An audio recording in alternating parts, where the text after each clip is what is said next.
Hello students, so this is a new question. Topic है thermal effects of current का।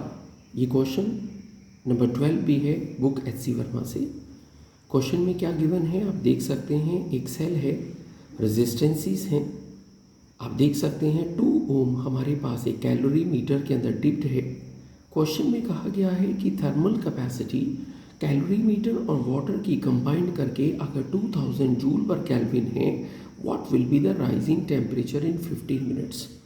इसके second हिस्से में आपको बताना है कि अगर इसी क्वेश्चन में 6 ओम बर्न आउट हो जाता तो फिर इसी क्वेश्चन में उन्हीं 15 मिनट के अंदर राइज इन टेम्परेचर क्या होता, सेम चीज़ कैलकुलेट करनी है।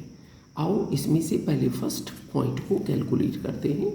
जरा इसे देखें। आपके पास इस क्वेश्चन में जो भी सर्किट में करंट चल रहा है वो यहाँ पर 2 हिस्सों में डिवाइड होगा। 6 और 2 आपस में पैरेलल में है और एक हमारे पास यहाँ पर सीरीज में है। मैं सबसे पहले इस क्वेश्चन में नेट रेजिस्टेंस फाइंड आउट करता हूँ। आप समझ सकते हैं कि ये रेजिस्टेंस 1 प्लस 6 और 2 का पैरेलल कॉम्बिनेशन है। अगर आप 6 और 2 का रेसिप्रोकल एडिशन कर लें, यू विल गेट 1.5 विद 1 आपको मिल गया होगा इसमें टोटल रेजिस्टेंस। तो ये है इस सर्किट का टोटल रेजिस्टेंस। अंडरस्टूड है। इस सर्किट में चलने वाला जो टोटल करंट होगा आप उसे भी कैलकुलेट कर सकते हैं। ये है 2.4 एम्पियर। तो बच्चों यहाँ से 2.4 एम्पियर करंट तो चल पड़ा है, लेकिन जिसने वाटर को गर्म करना है वो करंट यहाँ पर डिस्ट्रीब्यूट हो रहा है। हमें नहीं पता कितना करंट इसमें जा रहा है। डेफिनेटली बचा हुआ करंट 2.4 माइनस आई डेफिनेटली 6 में से जा रहा होगा। यहाँ से आपका करंट 2 बराबर हिस्सों में बढ़ गया है, लेकिन हमें उस करंट की ज़रूरत है जो करंट 2 ओम में से फ्लो कर रहा है। अब ये दोनों पार्ट आपस में पैरेलल में हैं। पैरेलल का मतलब इन दोनों पार्ट में पोटेंशियल डिफरेंस सेम है। अगर आप इसका पोटेंशियल डिफरेंस सेम रख के आई और आर का प्रोडक्ट आप देख सकते हैं। इसके लिए आई टाइम्स आर और इसके लिए आई 2.4 माइनस आई इंटू आर को आप इक्वेट कर सकते हैं। जब आप इस चीज़ को इक्वेट कर लेंगे तो आपके पास आई आ जाएगा जो आप कैलकुलेट कर लेंगे 1.8 एम्पियर। आपने देखा मैंने उस करंट को कैलकुलेट कर लिया है जो टोटल करंट नहीं, नेट करंट नहीं, वो करंट जो कि 2 एम्पियर से पास कर रहा है। सो करंट अगर आप ध्यान दें फ्रॉम 2 ओम जो पास कर रहा है is only 1.8 ampere out of total. अब जरा ध्यान दें, इस क्वेश्चन के एंड की तरफ आते हैं। आपको पता है आपके इस 2 ओम के थर्मल इफेक्ट से हमारे पास यहाँ पर कैलोरी मीटर और वाटर की कंबाइंड राइजिंग टेम्परेचर होगा। मतलब जो हमारे पास thermal energy according to question अगर हम चेक करें तो हमारे इस क्वेश्चन में कहा गया है कि जो हमारे पास थर्मल एनर्जी आई स्क्वायर आर टी से डेवलप होगी उसी से हमारे इस सिस्टम का राइज इन टेम्परेचर हो। अब यहाँ पर 2 ओम ध्यान दें, क्योंकि पानी को गर्म बस 2 ओम कर रहा है तो उस करंट से मैं यहाँ पर लिखूँगा 1.8 का स्क्वायर 2 टाइम आपके पास टाइम 15 मिनट का 15 मिनट का गिवन है। प्लीज़ उसे सेकंड में कन्वर्ट कर लेना।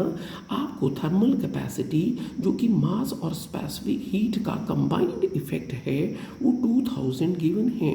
तो यहाँ से आप यहाँ से डेल्टा डी कैलकुलेट कर सकते हैं।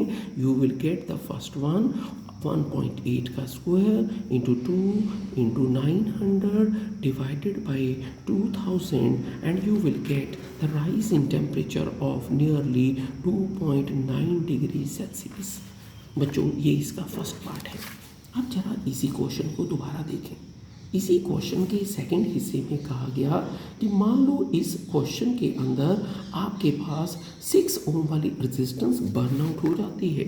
अब ये क्वेश्चन का जो सेकंड पार्ट है ये काफ़ी इजी होगा, क्योंकि अब हमारे पास सेल वही है, यहाँ पर इंटरनल रेजिस्टेंस वही है, लेकिन अब आपके पास जो 6 ओम है वो बर्न आउट हो चुका है।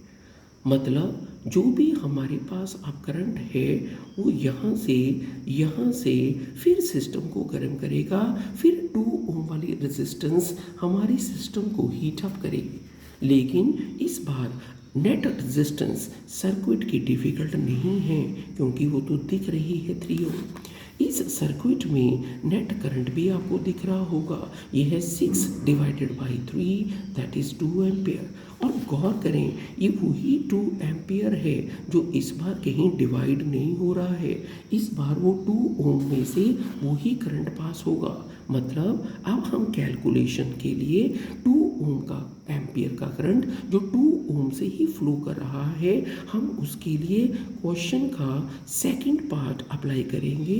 फिर एक बार जो थर्मल इफेक्ट से हीट पैदा हो रही है करंट से, उसको हम rise in temperature of system के लिए यूज़ करने लगे हैं। दिस टाइम करंट आपके पास आर जिससे हीट पैदा हो रही है, सेम 15 मिनट के लिए क्वेश्चन की बात हो रही है। थर्मल कैपेसिटी सिस्टम की वही गिवन है और ये है डेल्टा टी। तो बच्चों आप डेल्टा टी इसके सेकंड पार्ट से बहुत आराम से कैलकुलेट कर सकते हैं, और क्योंकि ये क्वेश्चन इम्पॉर्टेंट भी है, आप ज़रूर इस क्वेश्चन के आंसर को एक बार गो थ्रू ज़रूर करें। और ये है आपका सेकंड आंसर। Thank you. तो बच्चों एक बार फिर देखें, हमारे पास थर्मल इफेक्ट का एक बहुत इम्पॉर्टेंट क्वेश्चन और भी है। हमारे पास क्वेश्चन में एक हीटर दिया है, लिखा है कि ये हीटर डिज़ाइन किया गया है for 1000 what slash 100 volt.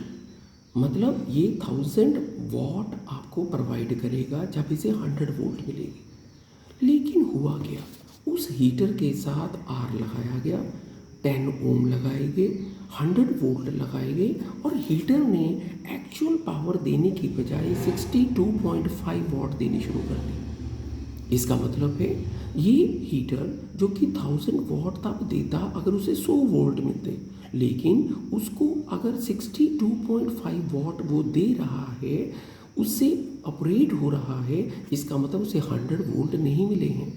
Question है इस फिगर में आर कैलकुलेट करें। आप ज़रा ध्यान दें, इस क्वेश्चन का सबसे पहले टारगेट समझें।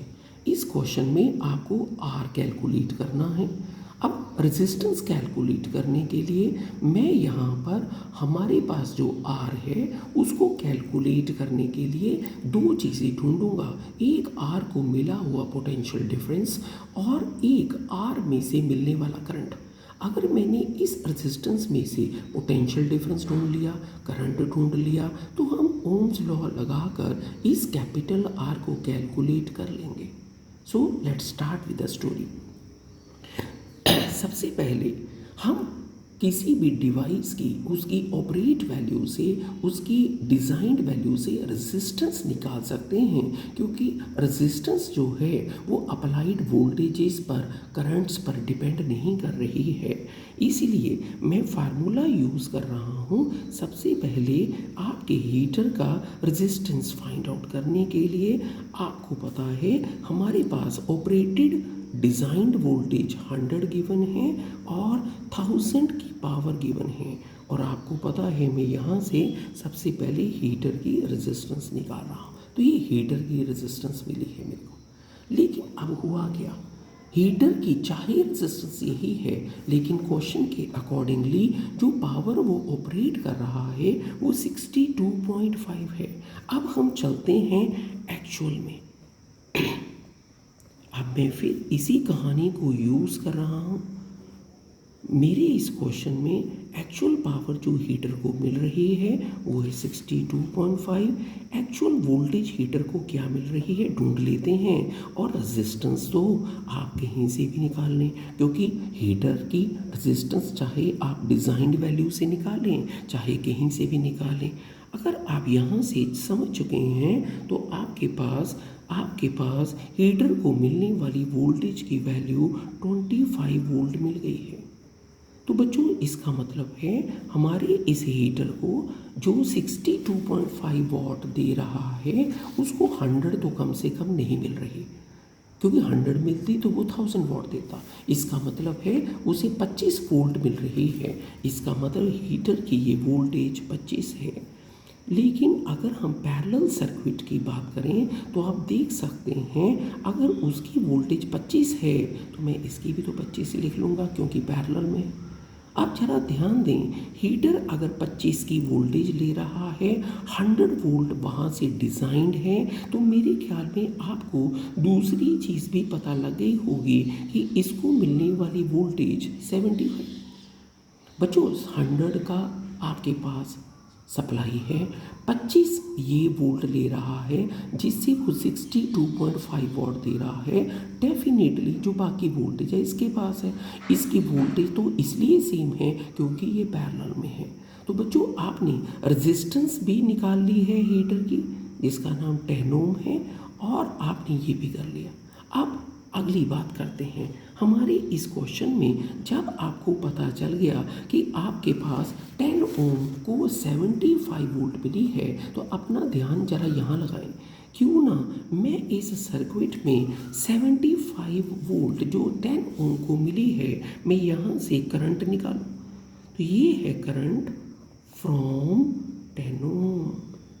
अगर 10 ओम से मेरे को करंट फाइंड आउट करना है तो मैं ओम्स लॉ लगा रहा हूँ और आई लगा रहा हूँ V/R करके, और मेरे पास यहाँ पर V 75 वोल्ट R 10, मतलब इस ब्रांच में चलने वाला करंट 7.5 एम्पियर है, जिसे आप यहाँ मार्क कर सकते हैं। लेकिन हमें तो ये करंट नहीं चाहिए, हमें तो आर वाला करंट चाहिए ताकि हम ओम्स लॉ यहाँ लगाकर आर की वैल्यू फाइंड आउट करें।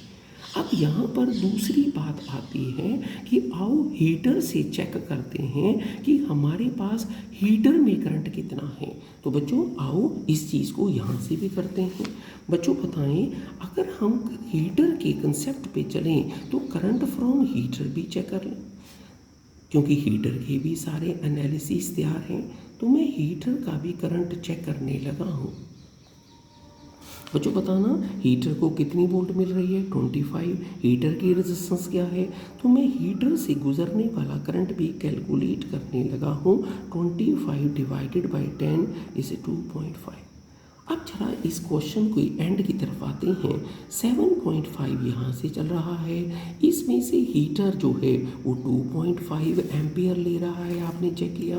बच्चों अब मेरे को बताएं 7.5 टोटल है, 2.5 हीटर ने ले लिया। इसका मतलब आपके इस अननोन रेजिस्टेंस में जो करंट जा रहा होगा वो मेरे को लगता है आप किरचॉफ फर्स्ट लॉ से आराम से कैलकुलेट कर सकते हैं कि ये 5 है, क्योंकि 7.5 टोटल, उसमें से हीटर में चला गया 2.5 एम्पियर। अब क्वेश्चन के हम टारगेट की तरफ बढ़ रहे हैं और हमारा टारगेट अब होने वाला है, हम कैपिटल आर के ऊपर अब सारे ओम्स लॉ को अप्लाई करेंगे। तो बच्चों मैं कैपिटल आर के लिए V = IR को यहाँ अप्लाई करने लगा हूँ।